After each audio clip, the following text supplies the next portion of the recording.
Hello, welcome to the Complete Digital Photography course. We've designed this course to get you shooting at a professional level in the shortest time possible. Please take the time to have a look at the following examples and you'll see that everything you need to shoot at a professional level is included in the course. We'll also give you those professional settings so you'll be able to be shooting exactly the same as the pros. Thanks for having a look. In your viewfinder, draw 2 horizontal lines and 2 vertical lines. Most cameras have this inbuilt in the camera already. Firstly, look at your horizontals. A line through the middle is boring, but a horizontal a third up is preferred, or a third down. Then look at your verticals. A vertical that divides the picture in 2 straight down the middle is boring, but if you have 1/3 on the left or 1/3 on the right, that brings us onto the rule of thirds. The trick is to place your subject along these intersections of the lines. You will see that most new photographers will stick an image smack bang in the middle of the frame. This is a classic scene to use spot metering. You've got a classic backlit scene here where you can almost hardly see the subject because the sun's so bright, and you take a few shots in matrix metering and all you end up is a silhouette because the camera's trying to... You can see here that the matrix metering really can't handle the situation. It's been completely fooled. It's trying to expose to the back part of the photo, and so the front part is completely in shadow and it can't handle it all. But as soon as you kick over to the spot metering mode and make sure that that middle 1% is there on the face, it completely picks up the subject, blows the background out a little bit, but you can get all the details, all the fine details from the face and the body. How can we increase the range of the camera to see the same scene as we do and get the right exposure in a tricky situation? This brings us on to one of the tricks of professionals, exposure bracketing. You dial in how many stops you want to bracket. If I really wanted to, I could have used a process called HDR, which stands for High Dynamic Range, and I could have joined 2 or 3 exposures together to get the right exposure. Luckily my exposure was good enough to use.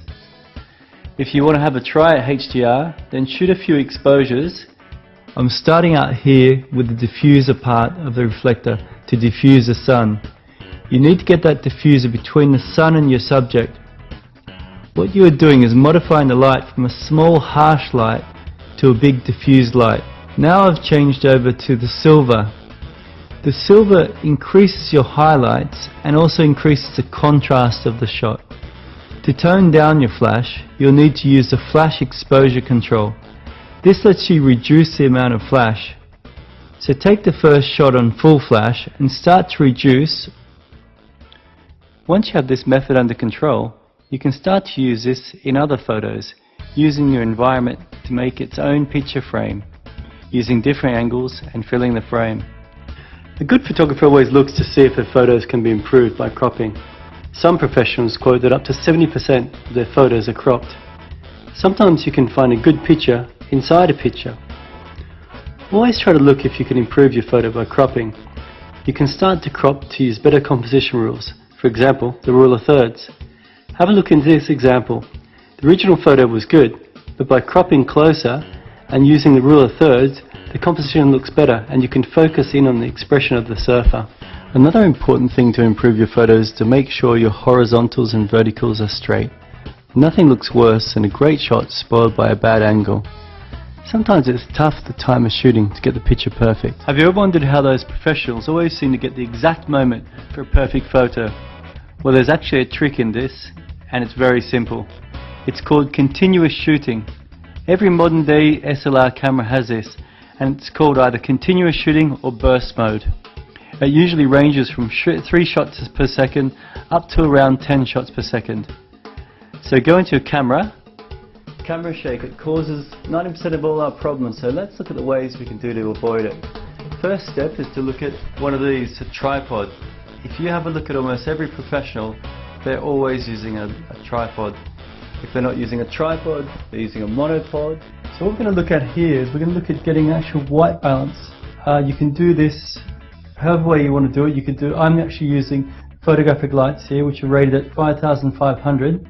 But you can do this outside, inside, or wherever. It's the same process, exactly the same process as what I'm going to do here. So first thing you need is a white or a grey card. It's you can buy these from eBay for I think they're about $10. Make sure you get a proper white or a grey card. Thanks for taking the time to have a look at these examples. You'll see that they're very easy, simple to follow instructions. Everything has a step-by-step process, and by the end of this course you'll see that you'll be shooting like a pro. Have a look below and look at all the different sections outlined, and you'll see that everything's covered to get you to that professional standard. Thanks a lot for looking. Cheers.